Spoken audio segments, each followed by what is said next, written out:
बिस्मिल्लाहिर्रहमानिर्रहीम। अस्सलाम वालेकुम नाज़रीन, प्रोग्राम मुकाबले में मेरे और आमिर मतीन साहब की तरफ से तमाम देखने वालों को हम वेलकम करेंगे। नाज़रीन, सिंध में पाकिस्तान पीपल्स पार्टी के खिलाफ इत्तेहाद के बाद अब मियां नवाज शरीफ साहब जो हैं उन्होंने अपने डेरे कोयटा के अंदर डाले हुए। मियां साहब को अब देखना यह कि बलूचिस्तान की वाकई तरक्की अजीज है जो वो दावा भी करते हैं, या फिर कौमी असम्बली की सीटें दरकार है इसलिए मिशन बलूचिस्तान के ऊपर वो रवाना हो चुके हैं। दूसरा, इसके साथ साथ बिलावल भुट्टो जरदारी साहब हम देख रहे हैं कि हर गुजरते दिन के साथ मुस्लिम लीग नवाज के लिए बहुत ज्यादा मोहलक होते जा रहे हैं। कभी वो लाडला का ताना देते हैं, कभी वो कहते हैं कि ये पाकिस्तान महंगाई लीग है, और अब तो उन्होंने ये इल्जाम भी धर दिया है कि एक बाप की पनाह लेने के लिए ये मिशन बलूचिस्तान पर रवाना हुए हैं।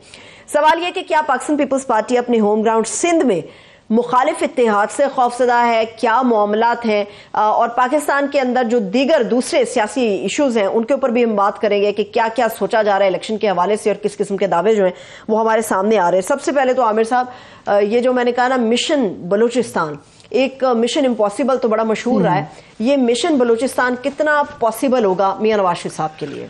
नहीं, ये तो मिशन पॉसिबल ही पॉसिबल है। अच्छा, क्योंकि ये पॉसिबल बनाने वाली कुव्वतें ये पॉसिबिलिटी क्रिएट कर रही है। अच्छा, तो ये बात क्या है कि नेकेड पावर पॉलिटिक्स इससे आप कह लें, क्योंकि ये अभी जो जोड़ तोड़ की सियासत हो रही है ये इसका कोई ताल्लुक नहीं है असूलों से, माजी में किसने क्या किसके मुतल्लिक कहा हुआ है, खिलाकियात से, कोई प्रिंसिपल्स ऑफ पॉलिटिक्स से, सो सीधे जोड़ तोड़ है।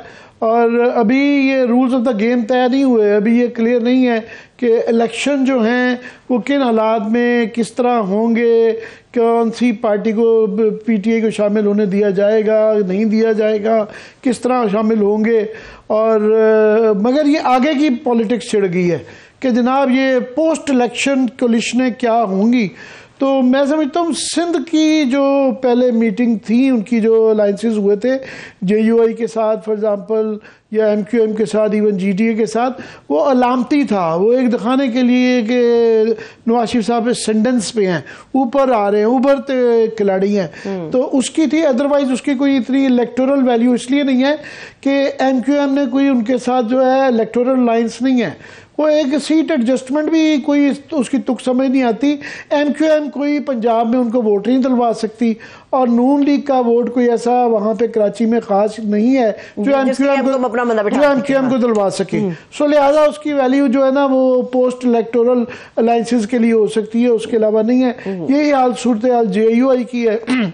जेयूआई उनको सिंध में तो खास तौर पे क्या देना, और जेयूआई को पंजाब के अंदर वो बिल्कुल एडजस्ट नहीं कर सकते हैं, तो उसका भी यही है। जीडीए भी जो है अभी वो नहीं रही, क्योंकि जीडीए के कुछ लोग पहले ही वो टूट चुकी हुई है। जीडीए के कुछ लोग पीपल्स पार्टी में जा चुके हुए हैं, कुछ लोग इधर उधर हो गए हैं।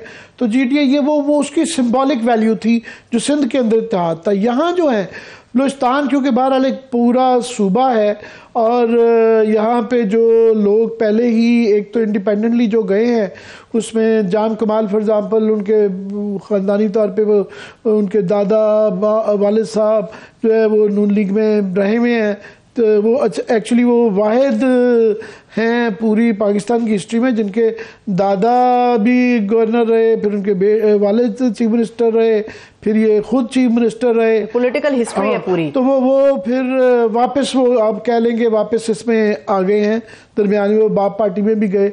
तो कुछ पीटीआई के, कुछ पीपल्स पार्टी के मिला के कुछ इंडिपेंडेंट लोग मिले हैं, और उनमें से चंद इलेक्टेबल्स भी हैं। मेरा ख्याल उनमें से कम से कम 1-2 नेशनल असम्बली की सीटें हैं। अच्छा। और 5-7 जो लोग हैं उनके प्रोविंशियल सीट्स के बड़े वो भारी भरकम इलेक्टेबल्स हैं। ठीक है। सो वो है। दूसरा, बाप के कुछ लोग तो इंडिपेंडेंटली ज्वाइन कर लिया है, मगर बाप पार्टी इटसेल्फ भी जो है वो भी उनको मिली है, मियां नवाज शरीफ साहब को, उनको बाकी पार्टियों के लोग भी मिले हैं। तो सिर्फ वो बाप के लिए नहीं था, पर बाप के हवाले से क्योंकि बहुत ज़्यादा एक कंट्रोवर्सी रही हुई है, सियासी शख्सियात नून लीग में शामिल हो गई हैं, जरा इसका तज्जिया कर दें जो मरियम साहबा के। ये स्टेटमेंट्स तो दी जाती हैं, मगर जब उस वक्त लोगों की खलकत देख के पब्लिक मीटिंग के अंदर इस तरह की बात की जाती है ना, उस वक्त शेम करते तो बड़ा मज़ा आता है। मगर वो हमारे ज़माने, जो पुराने ज़माने थे, बड़े अच्छे थे अखबार के ज़माने, जिसमें अखबार में लोग इस तरह के बयान देते थे और उसके बाद वो लोग भूल जाते थे और वो कहते थे, वो मुकर जाते थे कि मैंने तो ये कहा ही नहीं है। टेलीविज़न एक बड़ी जालिम मीडियम है, इसके अंदर लोग बचा के रखते हैं और वो दिखाते हैं कि माजी में ये कहते रहे, और ये बड़ी सख्त अल्फाज थे कि बाप और माँ रातों रात बच्चा पैदा कर दिया, और अगले बच्चे का कॉन्टेक्स्ट लोगों को भूल गया होगा कि नून लीग की बलूचिस्तान के अंदर गवर्नमेंट थी जाम कमाल की, तो वो गिरा के कुद्दूस बजंजो साहब को लाया गया था बतौर वजीर आला लाया गया था, वो जो रातों रात जो है। और कुद्दूस बजंजो साहब जो थे, ही वाज अ नोबडी, उनका कोई ऐसे पॉलिटिकल क्रेडेंशियल्स नहीं थे, वो चंद 100 वोटों से जीते थे, और उस कॉन्स्टिट्यूंसी के अंदर कोई टोटल बहरहाल 4-5 हज़ार वोट पड़ा था, और चंद 100 वोटों से जीत के तो चीफ मिनिस्टर पाकिस्तान के रकबे के लिहाज से सबसे बड़े और सबसे ज़्यादा सेंसिटिव सूबे के चीफ मिनिस्टर बन गए। तो वो अभी फ़िलहाल बाय द वे कहीं भी नज़र नहीं आ रहे, ना वो बाप पार्टी की उसमें मीटिंग में नज़र आए, ना वो इंडिपेंडेंट में नज़र आए। तो वो जो पहले एक पास्ट नोबडी थे वो अभी भी दोबारा नोबडी बन गए हैं। सही है, तो समबडी से बैक टू नोबडी। लेकिन आमिर साहब वो कहना तो नहीं चाहिए, थोड़ा सा आ जाता है दूसरे मामलात के अंदर, लेकिन लोग इस चीज के ऊपर भी बड़ा मजाक बना रहे हैं, बड़े मीम्स बन रहे हैं इस चीज को लेके कि पता नहीं कौन किसे गोद में ले रहा है, बाप ले रही है इन सियासी जमातों को अपनी गोद में, या ये बच्चे हैं जो बाप को अपनी गोद ले रहे हैं। ये कैसा अजीबोगरीब सा बाप है जिसको हर कोई गोद में ले लेता है अपनी। ये बाप पार्टी का बस यही सिलसिला एक रहा है। मगर ये नून लीग का देखें ना, कल हम इस पे बड़ी हमने तफसीलन बात की कि ये लाडला कहलाने पे एक तरफ से फिक्रमंद भी हैं और लाडला होने की एडवांटेज भी ले रहे हैं। ये लाडला होने की वजह से ये चीज़ें कर रही है ना। तो आज तो वो ताज आरड़ साहब ने तो खुल के कह दिया, उन्होंने कहा जी कि हमारी बातचीत हो चुकी हुई है, तो वज़ीर आज़म जो है ना रायविंड का होगा। तो वो खुल के, अब बातचीत कहाँ हुई है, किसने की है, किसने ये बताया है? भुट्टो जरदारी जो इल्जाम लगाते हैं कि बंद कमरों के अंदर नताइज बन रहे हैं, वो फिर इल्जाम कर रहे हैं। जब वो कह रहे हैं जी हमारी बात हो गई है, वज़ीर आज़म जो है ना वो नवाज शरीफ साहब ही बनेंगे। अब उसकी जो मर्जी जिस तरह मर्जी वो वजाहतें करते फिरें, मगर ये डिसाइड कर लें कि ये लाडले हैं और ये तासुर देना चाहते हैं कि इस असर को ज़ायल करना चाहते हैं, तो ये इनका एक कंफ्यूजन है। आमिर साहब, लाडले का टैग लगना और बलूचिस्तान से बाकायदा नवाज शरीफ साहब जब से पाकिस्तान आए, पहली दफ़ा वो निकले हैं घर से सीधा बलूचिस्तान पहुंचे, तो ये तासुर बड़ा तकवीयत पकड़ रहा है। भाई वो इनके लिए एक बड़ी कड़वी गोली है, बाप से मिलना और बाप के लोगों को शामिल करना। क्योंकि आपको याद होगा कि संजरानी साहब के इलेक्शन के अंदर जी। तो इनके सारे लोग जो नून लीग के लोग थे, सारों ने संजरानी साहब के लिए वोट डाला था, और उस वक्त इनको बहुत ज़्यादा तकलीफ थी और बहुत गुस्सा था कि नवाज शरीफ साहब जो का गुस्सा दिखा रही थी उस वक्त का है। सभी ने तकरीबन कहा है, ये ज़रा सुन लें जो ऐसे उनका भी सुनाते हैं, मगर मैं अपने जो हमारे मेहमान हैं उनका भी तारुफ करा दूं। इस वक्त बहुत शुक्रिया, सीनियर सियासतदान है मुस्तफ़ा नवाज खोखर साहब, उन्होंने में ज्वाइन किया। बहुत शुक्रिया खोखर साहब, थैंक्स सो मच आपके वक्त के लिए। और उनके हमरा जो सीनियर तजियाकार हैं शहजादा जुल्फिकार साहब, उन्होंने भी हमें ज्वाइन किया। आपके भी वक्त के लिए बेहद शुक्रिया। मेरा ख्याल है आमिर साहब। मुस्तफ़ा, बहुत बहुत शुक्रिया आपका हमें टाइम निकालने के लिए। आपकी इजाज़त से मैं शहजादा जुल्फिकार जो कि कोयटा में हैं और बड़ी गहरी निगाह रखते हैं, तो फिलहाल उनसे लेटेस्ट में इतला ले लूँ कि इस वक्त जो बाप के जो लोग जिन्होंने जुल्फिकार जो ज्वाइन किया है, तो बाप की मीटिंग बाप पार्टी से हुई है, बाकी पार्टियों से की जोमा से भी हुई है, मगर काफ़ी सारे लोग जो बाप के और बाकी पार्टियों के जिन्होंने ज्वाइन किया है, वो पहले ये बाप के साथ जो बड़ा एक माजी के एक तल्ख किस्म के तल्लुकात रहे हुए, तल्ख बातें होती रही हैं, तो उनके लोगों को एक्सेप्ट करना और उनसे मीटिंग करने का वहाँ उसके मतलब क्या कहेंगे? देखें, बात यह है कि एक तो डेमोक्रेसी को हमने बड़ा बदनाम कर दिया, दूसरा हम कहते हैं पॉलिटिक्स में जो ये सब कुछ जायज़ है, ये तमाम दरवाजे खुले रहते हैं नेगोशिएशन के, माफ़ कर देना, दरगुजर कर देना, और वैसे ही एक फिक्रा हमारे कान में गूंजता है कि बेस्ट रिवेंज है, democracy is the best revenge. तो ये तमाम चीज़ें जो हैं वो चलती रहती हैं। तो कल तक जो आप अभी क्लिप जितना सुना रहे थे, तो कल तक जब वो जो जिनका वो जिक्र कर रहे थे कि किसने उनको बनाई बाप पार्टी, वो काफी दूर थे, आज दोबारा इकट्ठे हो गए, एक पेज पे हैं, तो कोई उसमें मसला नहीं है। मुझे परवेज रशीद साहब का वो फिक्रा भी मैं आपको सिर्फ आपके गोश गुजार और व्यूवर्स के कर दूं कि कल ज़ियाउल्लाह लांगो साहब जो बाप पार्टी में हैं अभी तक, उन्होंने कहा कि जी ये बिल्कुल हम इनको भी दावत देते हैं, तो परवेज रशीद साहब ने कहा कि नहीं जी, इनको मैं दावत देता हूं कि बाप में रहे हैं, लेकिन मुस्लिम लीग माँ की तरह होती है, माँ की तरफ आ जाएं, माँ का भी देख लें, उसका भी प्यार देख लें, शफकत देख लें, तो ये चीजें सारी चलती रहती हैं और वो दरगुजर करने वाली सियासत और अपने अपने इंटरेस्ट को देखा जाता है। आज जितने क्लिप आप उनको सुना दें, बाप की तरफ से आप जो उनके हार्श बयानात होंगे या उनके होंगे, वो सब वो कहेंगे कि नहीं जी हम सब रिस्पेक्टेबल है। अब तो एक टॉक शो में एक बाप के एक बंदे ने जो आज ज्वाइन कर लिया, उसने मियां नवाज शरीफ साहब को कहा सुप्रीम कमांडर हैं वो। तो बस अभी इस तरह की चीजें जब होती हैं तो फिर तब चीजें चल जाती हैं। ये सुप्रीम कमांडर जो है ये क्योंकि सदर पाकिस्तान होती हैं और दरमियान में मुशाहिद हुसैन सैयद साहब ने हाल ही में कहा है कि उन्होंने तजवीज़ दी थी कि नवाज शरीफ साहब को सदर पाकिस्तान बनना चाहिए क्योंकि नए बच्चों को मौका देना चाहिए, आजकल के ज़माने बदल गए हैं। तो ये सुप्रीम कमांडर पता नहीं उन्होंने जो है खुश करने के लिए कहा या उसके अंदर कोई तंज का पहलू था, मुझे नहीं पता। मैं मुस्तफ़ा आपसे पूछना चाहूँगा, जुल्फ़िकार ने भी कहा कि ये दरगुजर करने वाली पॉलिटिक्स है, तो अच्छे ज़मानों में तो इसे मुनाफिकत की पॉलिटिक्स कहा जाता था और आप उन चंद लोगों में से हैं। पाकिस्तान में बड़ा रेयरली होता है कि कोई असूलों की बुनियाद पे जो है सेनेट की पहले आपने सीट छोड़ दी, फिर पार्टी भी छोड़ दी। तो ये कैसे देखेंगे ये जो जोड़ तोड़ हो रहे हैं, माजी में कौन किसके मतलब क्या कहता रहा और एकदम दोबारा फिर इकट्ठे हो जाते हैं, चाय भी पीते हैं, अच्छे अल्फाज भी एक दूसरे के मतलब कहे जाते हैं, क्या कहेंगे? आमिर भाई शुक्रिया। इसके ऊपर सिर्फ यही तबसरा किया जा सकता है कि ये सियासत का दिवालियापन है।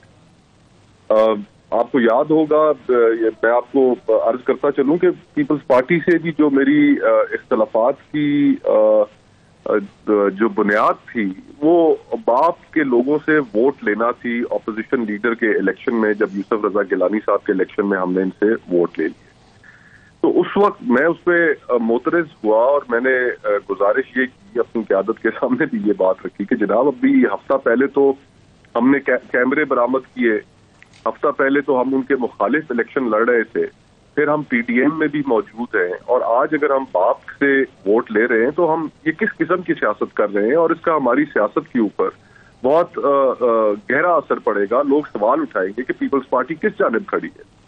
लेकिन आज उस वक्त जो नून लीग कहती थी और जो नून लीग के बयानात और कुछ क्लिप्स आपने सुनाए थी, आज वो भी किसी चीज की परवाह किए बगैर वहां पर पहुंच चुके हैं और अब उनसे मुस्तफीद हो रहे हैं।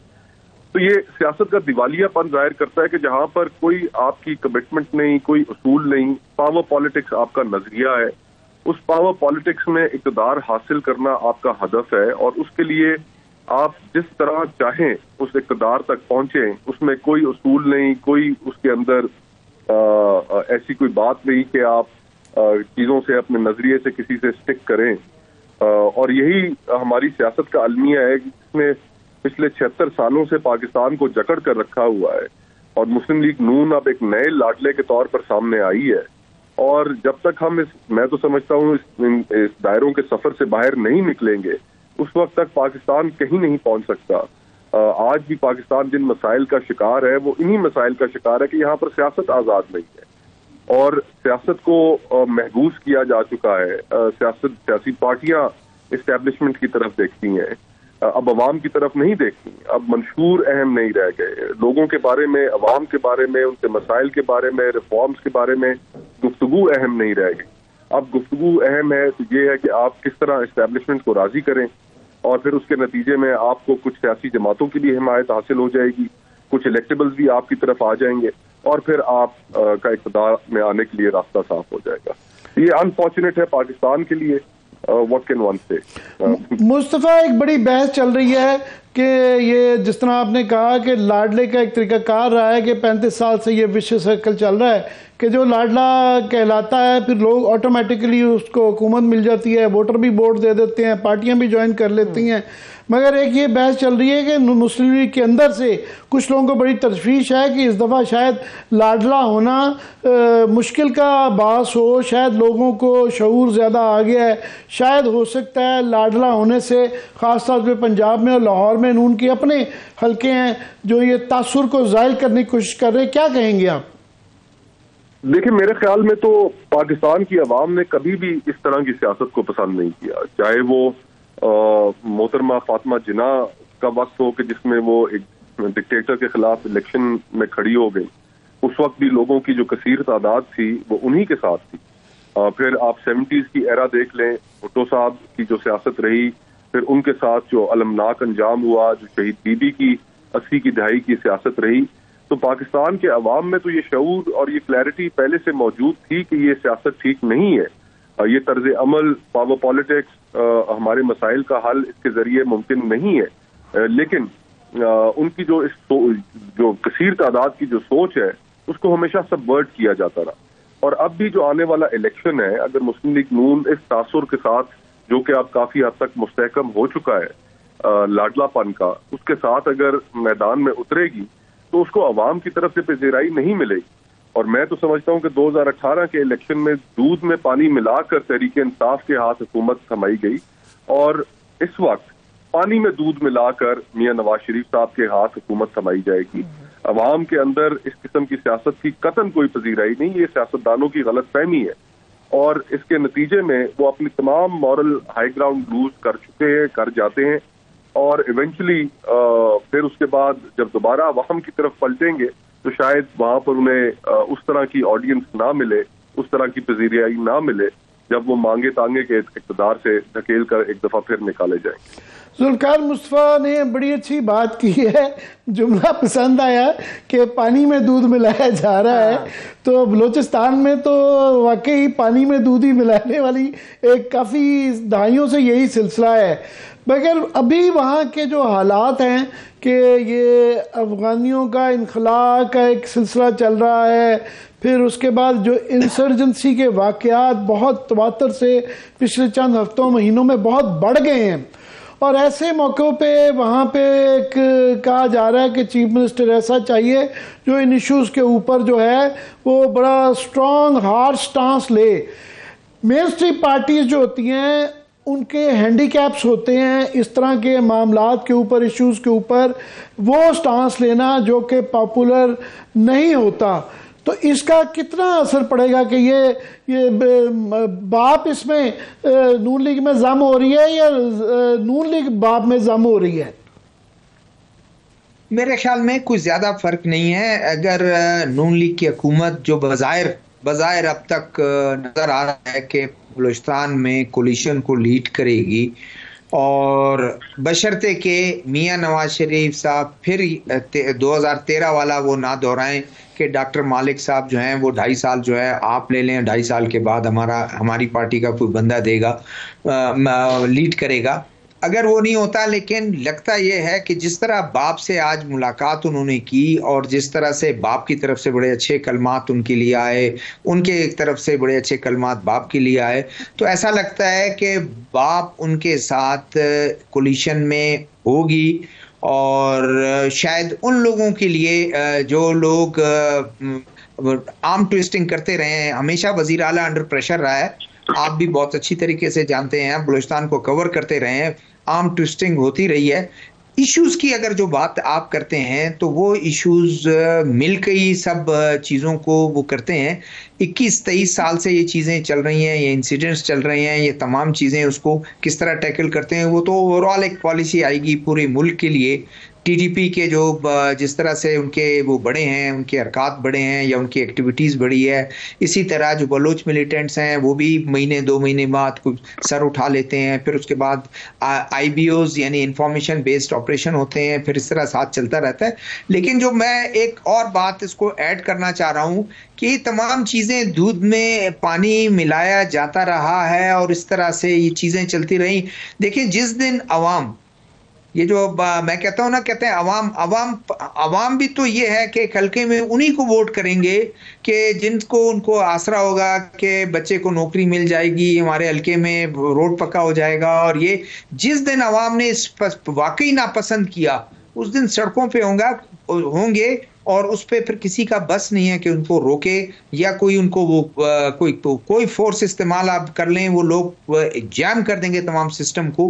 लेकिन शायद अभी तक सब इसी में बटे हुए हैं, कोई नून लीग की तरफ है तो कोई पीपल्स पार्टी की तरफ है, उनके अपने जो लोग हैं, होना तो ये चाहिए, देखें इलेक्टेबल्स हैं उनको रिजेक्ट कर दें उनके लोग, जुगाड़ में गया। ये कोई सियासत है कि आप आज इधर कल उधर? वो उन्हें कहते हैं कि भाई देखिए मेरी सियासत ये है, आपके लिए मैं रोड ला रहा हूँ, बिजली ला रहा हूँ, नलका ला रहा हूँ, पीने के पानी का, हॉस्पिटल, ये तमाम चीज, आपको इससे क्या? लोग उनको वोट देते भी हैं और बाकी कुछ थोड़ा बहुत ऊपर नीचे होता होगा, लेकिन वो उन लोगों में उनके साथ होते हैं। बलूचिस्तान में आप देखते हैं नोटेबल्स जो हैं, नोटेबल्स या इलेक्टेबल्स, वो वोट लेते हैं, फिर थोड़ी बहुत अगर उन मदद कोई हो जाती है वो एक अलग बात है, लेकिन ये वो रहते हैं उसमें।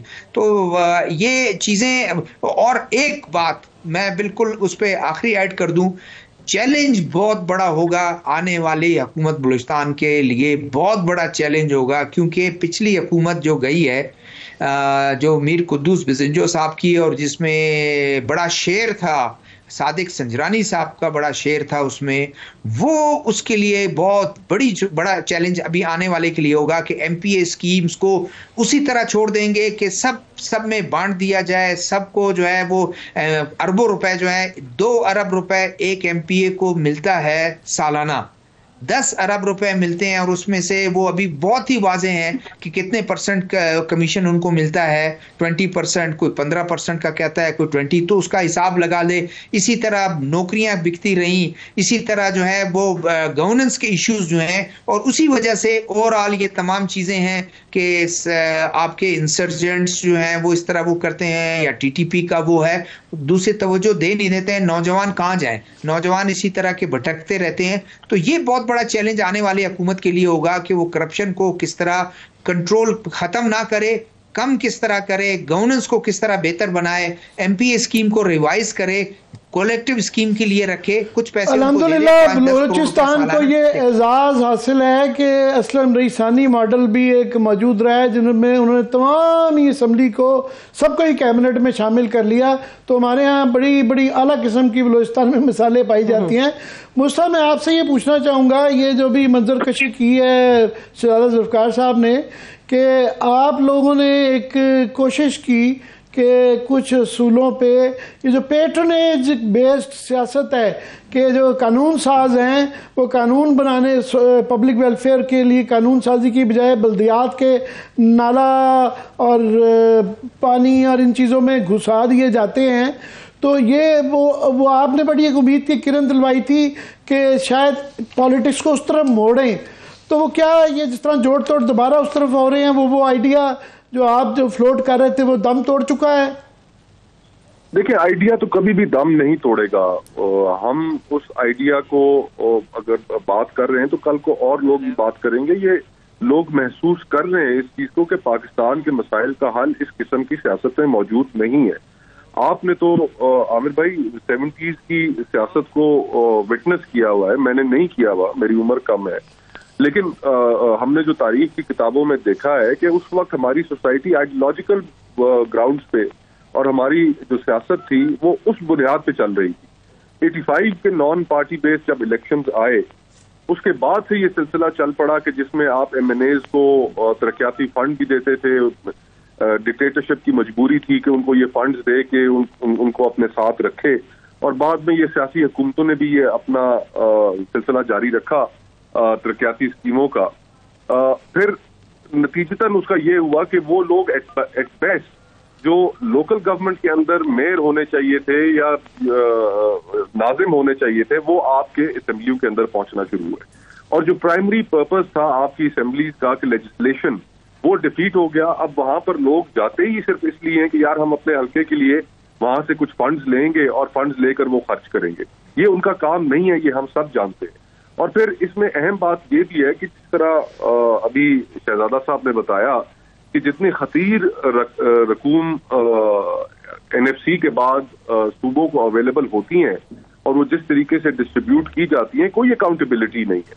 और फिर घूम के हम वापस उसी जगह पर पहुंच जाते हैं कि जब आप गुड बुक्स में होंगे तो आपकी कोई अकाउंटेबिलिटी नहीं होगी, बेशक आप अरबों के जो फंड्स हैं उनको इधर से उधर कर दें, लेकिन अगर आप गुड बुक्स में नहीं है तो एक नुक्ता भी इधर से उधर हुआ नहीं तो आपको मुजरिम बना के कौम के सामने पेश कर दिया जाएगा। तो और frankly establishment has had a free run in Balochistan for many decades now. तो क्या आपको वहां पर क्या नतीजा उसका मिला? कोई आपको वहां पर लोगों की महरूमियां कम होती हुई नजर आई? वो नौजवान जो आज इस सियासत से मायूस होकर दूर जा चुका है, क्या आपको वो नौजवान उसके अंदर कोई उम्मीद नजर आती है? तो हमें अल्टीमेटली अगर 76 साल हो चुके हैं, अगर हमने इस मुल्क को सॉर्ट आउट करना है तो सबसे पहली जो चीज हमें सॉर्ट आउट करनी पड़ेगी वो ये है कि आखिर हुकूमत चलाना किसका काम है और क्या फ्री एंड फेयर इलेक्शन इस मुल्क के अंदर हो भी पाएंगे या नहीं हो पाएंगे। पहले हम अपनी इसी सियासत की वजह से, इसी तर्ज अमल की वजह से इन 76 सालों में हम अब बरे आजम एशिया की रेस से बाहर हुए, फिर उसके बाद हम रीजन की रेस से भी अब बाहर हो चुके हैं। तो एक कॉस्ट बेनिफिट एनालिसिस होता है, आज हमें वो करने की जरूरत है कि यार इन 76 सालों में जो कुछ हम करते रहे उसका नतीजा क्या निकला। अगर तो अच्छा नतीजा निकला तो आप इस सियासत को भले जारी रखें, पावर पॉलिटिक्स जारी रखें, कंट्रोल ये बाकी रहे, आप लोगों को हुकूमत दें फिर उससे निकालें, जारी रखेंगे। लेकिन अगर उसका कोई फायदा नहीं निकला तो कॉमन सेंस तो यही डिक्टेट करती है कि फिर आप ये रविश छोड़ें और एक दफा इस मुल्क के अंदर हमने सब एक्सपेरिमेंट्स कर लिए, ये एक्सपेरिमेंट भी करें कि लोग जो है वो जिसको चुनना चाहते हैं उनको फ्री एंड फेयर तरीके से अपना राइट एक्सरसाइज करने दें। यही हमारे मसाइल का हल है। और ये जो हम समझते हैं कि एक रात में या एक महीने में या एक साल में मसाइल हल हो जाएंगे, अब फ्रैंकली हम पाकिस्तान को इस नहज पे ले आए हैं कि हमें 10 सालों की पॉलिटिकल स्टेबिलिटी चाहिए, तब जाके पाकिस्तान वापस ट्रैक पे आएगा। और उस पॉलिटिकल स्टेबिलिटी को लाने के लिए जरूरी है कि फ्री एंड फेयर इलेक्शंस हो, सियासत के अंदर लोगों की मंशा के अंदर कोई उसके ऊपर कोई मिलावट ना हो, उनको फ्रीली ये राइट एक्सरसाइज करने दिया जाए, तब जाके मुल्क संवरेगा। ये इस तरह नहीं संवर पाएगा। ये मुस्तफा मैं वक्फे के बाद आप दोनों से दोबारा इस पे बात करेंगे। मैं पार्टिंग कमेंट्स देना चाहूँगा सिर्फ जो आपने ये बात जो पूरा एक दाइयों का 70 से ऑनवर्ड और पाकिस्तान की सियासत पे ऊपर जो ओवरऑल एक एनालिसिस दिया है, पर अनफॉर्चुनेटली हमारा 1 स्टेप फॉरवर्ड 2 स्टेप्स बैकवर्ड वाली रही कि जब भी उम्मीद बनती है कि अभी ये प्रोसेस चल पड़ा है कि वक्त का मरहम जो ये सोचा गया था कि आहिस्ता आहिस्ता चीज़ें ठीक हो जाएंगी, बजाय कि चीज़ें ठीक हों या कम से कम वैसी ही रहें, यहाँ तशवीश ये है कि चीज़ें आगे से बहुत ज़्यादा बुरी होनी शुरू हो गई हैं। तो बात करेंगे इसके बाद ये आज की पॉलिटिक्स की भी, ओवरऑल के फ्यूचर की पॉलिटिक्स भी किधर जा रही है, क्या अच्छे बुरे ट्रेंड्स हो रहे हैं इस वक्फे के बाद। जी बिल्कुल, अभी ब्रेक ले लेते हैं। हमारे दोनों मेहमान हमारे साथ मौजूद रहेंगे, मगर जो मुस्तकबिल की सियासत के हवाले से आबिर साहब ने बात की है, पाकिस्तान के अंदर जो इलेक्शन होगा वही मुस्तकबिल के तमाम सियासी सूरत हाल को मुतय्यन भी करेगा। एक तरफ इलेक्शन का बिगल है, तारीख भी हमारे सामने है, सियासी इत्तेहाद भी हो रहे हैं, मगर दूसरी तरफ नून लीग के अता तारड़ साहब कहते हैं हमारी बात हो चुकी है, वजीर आजम रायबंद से होगा। ब्रेक से वापस आके पाकिस्तान की इस सियासत के भी एक चेहरे को आप लोग के सामने रखेंगे। हमारे साथ रहिए।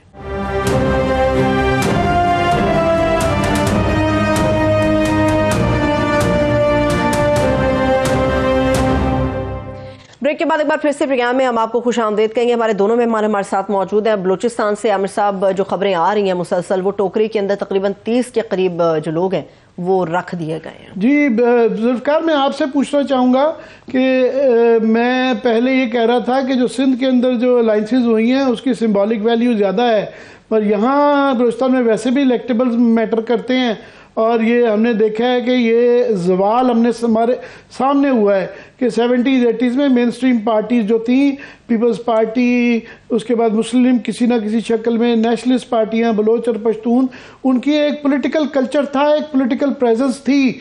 तो ये अब बिल्कुल ही हम टोटली इलेक्टेबल्स की तरफ जा रहे हैं कि जिसके अंदर बाय डिज़ाइन वो सारा पॉलिटिकल कल्चर किया गया।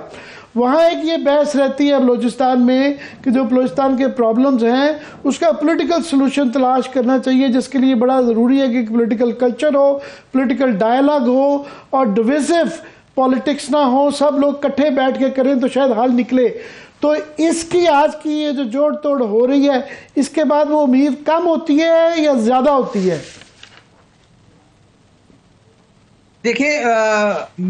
देखें पॉलिटिक्स में अब पिछले 2013 में जिन कौम परस्त जमातों को अच्छी खासी सीटें मिली थी अपने हिसाब से, तो उनके लिए ये बड़े फेयर इलेक्शन थे। JUI के लिए जो उनका हिस्सा मिला फेयर इलेक्शन थे। कम आए तो उन्होंने कहा बहुत ही सही नहीं है, धांधली बड़ी हुई है।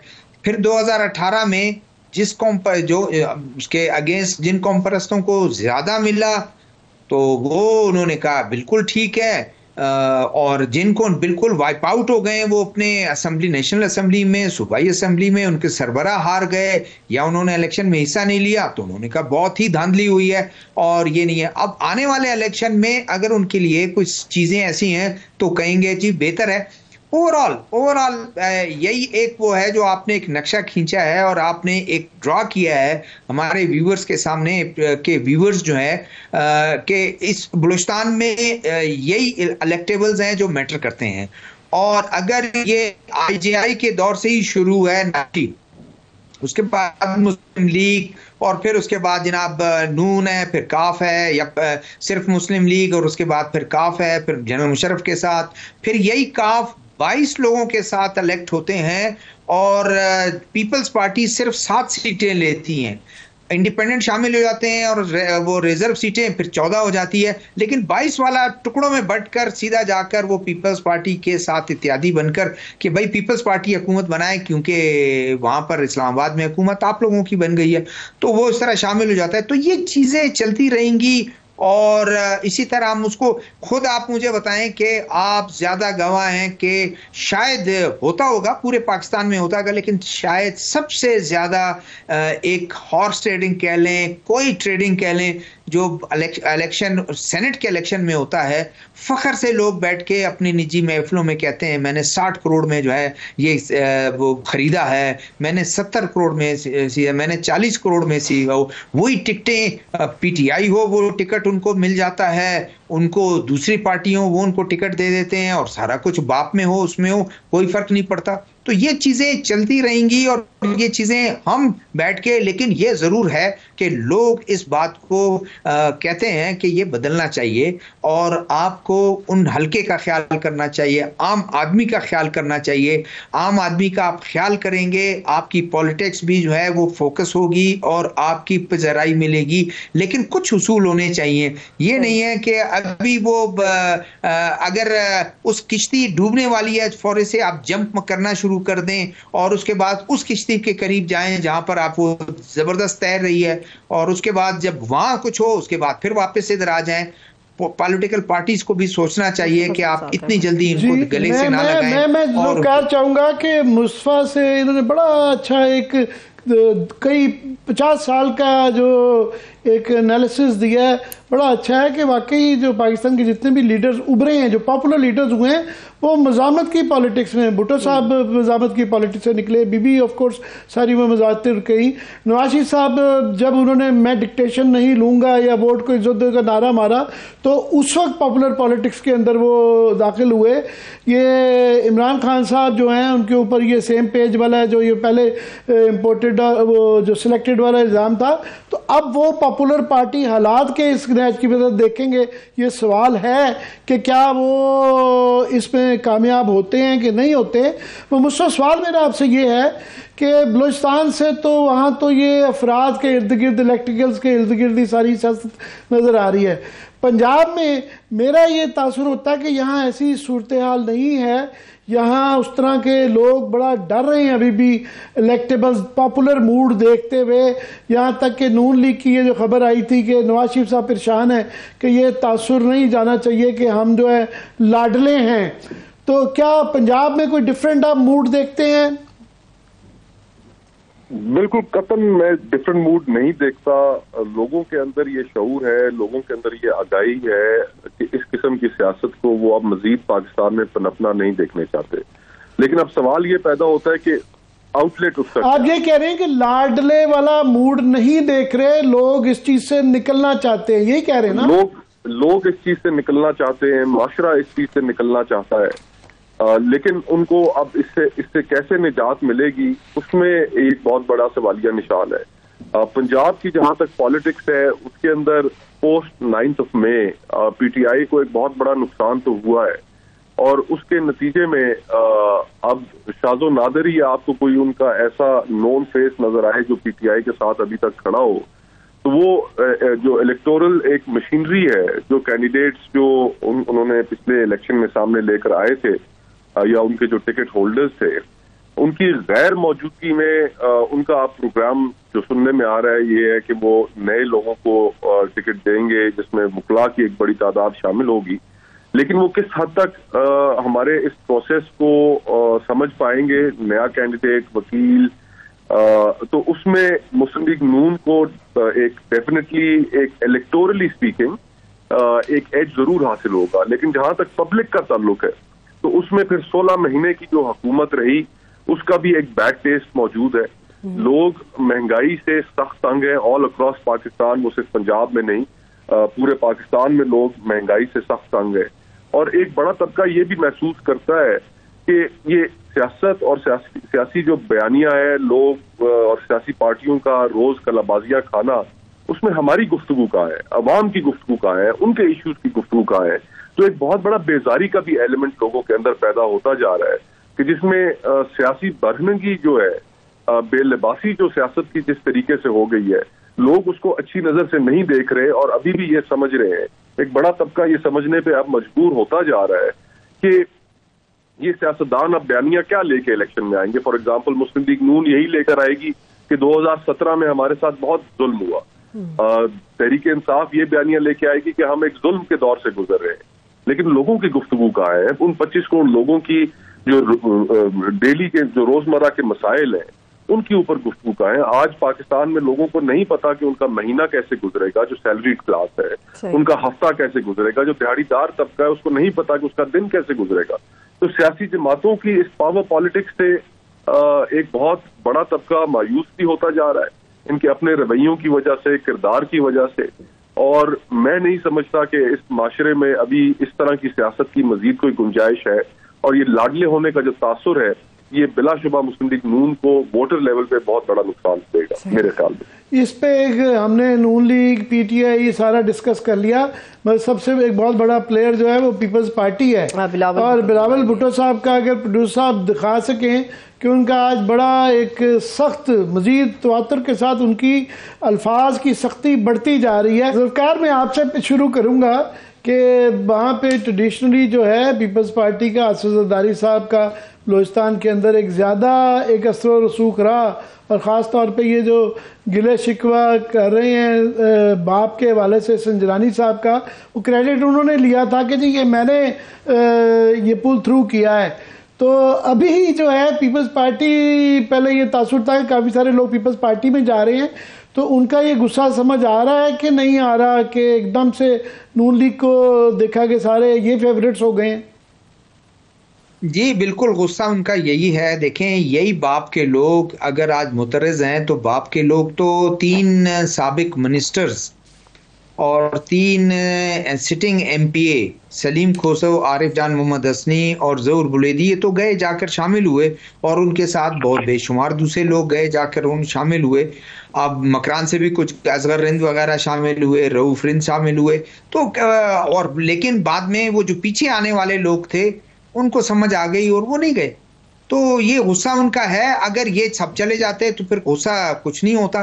तो ये जरा पॉलिटिक्स ये है कि पीपल्स पार्टी, अब ये पीपल्स पार्टी वैसे ये एक्सपेक्ट कर रही थी कि इस दफा जो इलेक्शन होंगे 2023 में, अब 24 में चले गए हैं, और उस इलेक्शन में उनको कोई इतनी सीट्स निकाल जाएंगी इन्हीं इलेक्टेबल्स के, इसलिए इन्हीं के मैं जोर दे रहा हूं कि इन्हीं इलेक्टेबल्स के जोर पर वो निकाल जाएंगे और वो लीड करेंगे हुकूमत को। लेकिन ऐसा नहीं हुआ। तो अब उन्होंने अपना 30 का एक योम तासीस भी रख ली है, और जिस तरह मिशन उन्होंने कहा, मियाँ साहब आ गए हैं, अभी 16 दिन बाद वो इधर आएंगे और केपीके जा रहे हैं, वहां का दौरा कर रहे हैं बिलावल भुट्टो साहब। तो ये जरूर है कि कुछ शायद कुछ इलेक्टेबल्स रह जाएं और पीपल्स पार्टी भी कोई 5-4 कुछ सीटें निकाल जाएं। अभी तक मैं जिन टॉक शो में बैठा हूं, पीपल्स पार्टी के लोगों ने कहा नहीं आप गलत कह रहे हैं, हम अभी भी पुरुम्मीद है और क्लेम करते हैं कि अभी भी इलेक्टेबल्स हमारे पास इतने हैं, हम मेजॉरिटी ले जाएंगे और कोलिशन को लीड करेंगे, कोलिशन गवर्नमेंट बनेगी और पीपल्स पार्टी की हुकूमत होगी बलूचिस्तान में। जी मैं मुस्तफा आपसे पूछना चाहूँगा, अभी आपने वो जिक्र किया कि आपके पीपल्स पार्टी से इख्तलाफात की एक मेजर वजह वो जब बाप पार्टी के हवाले से सेनेट के अंदर जो ड्रामा हुआ वो भी एक था, ज़ाहिर है 16 महीने में पीपल्स पार्टी इसका हिस्सा रही और जो कानून साजी हुई, बड़ी कंट्रोवर्शियल हुई, वो उसका हिस्सा था। पर अभी बिलावल साहब आज ही फॉर एग्जांपल उन्होंने कहा कि मेरी 15 महीने की परफॉर्मेंस बड़ी अच्छी रही, मैं उस पर इलेक्शन लड़ सकता हूँ। तो एहसन इकबाल साहब भी नज़र आए, उन्होंने प्लानिंग की हद तक कहा जी मेरी परफॉर्मेंस बड़ी अच्छी रही और जो मुझसे ले लें। ये जो अफराद जो हैं कैबिनेट के वज़रा जो हैं अपनी अलग-अलग परफॉर्मेंस की बात कर रहे हैं, तो एक कलेक्टिव रिस्पॉन्सिबिलिटी होती है कि कैबिनेट की एक पीडीएम गवर्नमेंट थी, तो क्या इस आसानी से उस सारी चीज़ों से ये मुबर्रा होके बर्रुज़मा हो जाएंगे? मेरा नहीं ख्याल जी। इसके सबसे बड़े जज तो पाकिस्तान के लोग हैं कि जो 16 महीने वो किस तरह हुकूमत को देखते हैं कि जो गुजरी, और उसमें जो महंगाई और ये सारा सिलसिला हुआ, लोगों के अंदर काफी एक बैड टेस्ट है। और जहां तक ये लोगों का शामिल होना मुख्तलिफ सियासी जमातों में, बलोचिस्तान से हो या जनूबी पंजाब से, थोड़ी सी मैं इसके अंदर ऐड ये करना चाहूंगा कि मैं इस लफ्ज शामिल होने पे मोतरज़ हूँ। ये शामिल और शमूलियतें नहीं हो रही, ये ट्रांसफर्स एंड पोस्टिंग्स हो रही हैं। जिस तरह सरकारी मुलाजमों की, सिविल सर्वेंट्स की सरकारी महकमों में एक महकमे से दूसरे महकमे में ट्रांसफर पोस्टिंग होती है, तो ये सियासतदानों की भी अनफॉर्चुनेटली अब ट्रांसफर पोस्टिंग्स हुआ करती हैं। और आज अगर वो ढाई अदब से मैं कहना चाहूंगा कि अगर यही लोगों की ट्रांसफर और पोस्टिंग उनकी जमात में हो रही होती तो वो कतन इस पे मोतरज़ ना होते। पीपल्स पार्टी को तो इस वक्त शिकवा ये है कि जो उनकी उम्मीद थी कि जनूबी पंजाब से लोग शामिल कराए जाएंगे, वो उनमें शामिल कराने की बजाय सहकाम में भेज दिए गए, ट्रांसफर कर दिए गए। जो बाप के लोग ये चाह रहे थे कि पीपल्स पार्टी में ट्रांसफर किए जाएंगे, वो अब मुस्लिम लीग नून में ट्रांसफर हो रहे हैं। और यही लोग अगर उनमें ट्रांसफर हो जाते तो वो कभी मोतरज़ ना होते। ये एक बस अजीब सिलसिला है, अजीब सियासत है कि जिसमें ना कोई असूल है, ना कोई कैरेक्टर है, रह गया है। बस अब हम इस खेल में फंसे हुए हैं और 2 सेंट्स अपने ऐड करते जा रहे हैं, लेकिन मायूस कुन सूरत हाल है। मैं भी जुल्फ़िकार, आपने एक बड़ा अभी अच्छी एक तारीखी वाक़या याद कराया कि ये जो पिछली गवर्नमेंट के अंदर 2.5 साल जो है डिसाइड हुआ था कि ये एक हुकूमत करेंगे, उसके बाद सनाउल्लाह ज़हरी, जिसकी वजह से वहाँ नून लीग के अंदर दरार आई और ज़हरी साहब फिर बाद में अलहदा हो गए। तो मैं नाजरीन को ये याद करवा दूं कि इससे पहले 1997 के अंदर भी ऐसा ही हुआ था कि ये डिसाइड हुआ था कि अख्तर मेंगल साहब को जब चीफ मिनिस्टर बनाया गया था कि 2.5 साल के लिए था, और बाद में अंडरस्टैंडिंग थी कि वो नवाब भुट्टी साहब की पार्टी को उनको ये मिलेगी वज़ारत। और बाद में जो मेरी इतला मरहूम हासिल बजंजू साहब ने मेरे से ये शेयर किया, उन्होंने कहा जी डॉक्टर मालिक से कंफर्म भी कर लें कि नीयत ख़राब हो गई थी और अख्तर मेंगल साहब के वालिद साहब के पास, सरदार अताउल्लाह मेंगल के पास हमें ले जाया गया और कहा कि ये नवाब भुट्टी साहब की छुट्टी करा दो। उन्होंने कहा जी ये कैसे हो सकता है? उन्होंने कहा एक प्रेस कॉन्फ्रेंस करें, वो खुद ही भाग जाएंगे। और ऐसा ही हुआ, एक प्रेस कॉन्फ्रेंस की गई और उसके बाद नवाब भुट्टी साहब खुद विड्रॉ कर गए, जिसके बाद ये मैं चाह रहा था सर एक बाजी के झरोके से भी एक वाकया पेश कर दूं कि बलूचिस्तान में ऐसा भी होता रहा। मैं आपसे सरकार ये पूछना चाह रहा हूँ कि एक बहुत बड़े प्लेयर अख्तर मेंगल साहब हैं और पिछली दफ़ा जो मुझे याद पड़ता है 24 सीटें 65 में से जो बाप पार्टी की थी, दूसरे नंबर पे 10 सीटें उनकी थी, वो कहीं नजर नहीं आ रहे। जुल्फ़िकार देखिए अब जी बिल्कुल। देखें सरदार अख्तर मेंगल की पार्टी अपोजिशन में रही और उनके काफ़ी इख्तलाफात रहे जाम कमाल साहब से, लेकिन बाद में जाम कमाल साहब को हटाने में उन्होंने बहुत बड़ा किरदार उन्होंने JUI ने अदा किया और उसके बाद वो अब दोनों अपोजिशन में रहे, लेकिन हुकूमती तमाम उससे मुस्तफीद होते रहे वो। और उसमें शायद उनकी पार्टी में काफ़ी ये अपने लोगों में भी काफ़ी वो गड़बड़ रही कि ये हमने गलत किया हमें, और वो भी चंद जो MP हैं जो हमेशा वज़ीर आला हाउस में नज़र आते थे उनकी वजह से।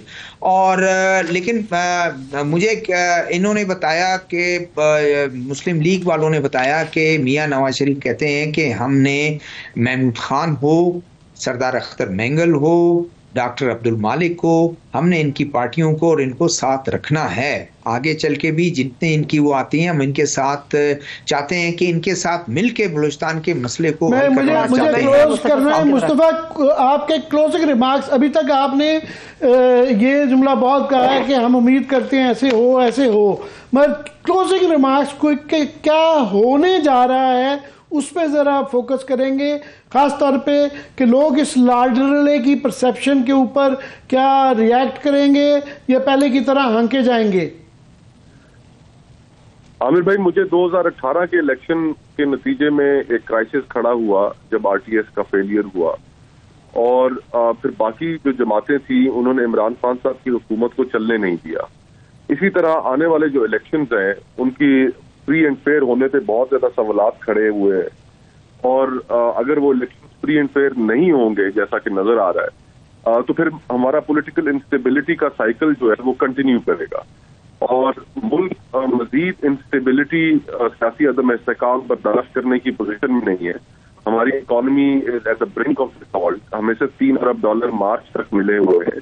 हमें अपनी सियासत को ठीक करना है, मुल्क को ठीक करना है, ताकि 25 करोड़ लोगों की जिंदगी हम बचा सकें, उसको किसी जान पे डाल सकें, तरक्की के सफर पे डाल सकें। तो I unfortunately see choppy waters है। बहुत शुक्रिया, थैंक यू सो मच। वक्त बिल्कुल खत्म हो गया। मुस्तफा नवाज खोकर साहब हमारे साथ मौजूद थे, शहजादा जुल्फिकार साहब मौजूद थे। आप लोगों के वक्त के लिए बेहद शुक्रिया। इसके साथ ही मुझे इजाजत दें, अपना ख्याल रखिए, खुदा हाफिज।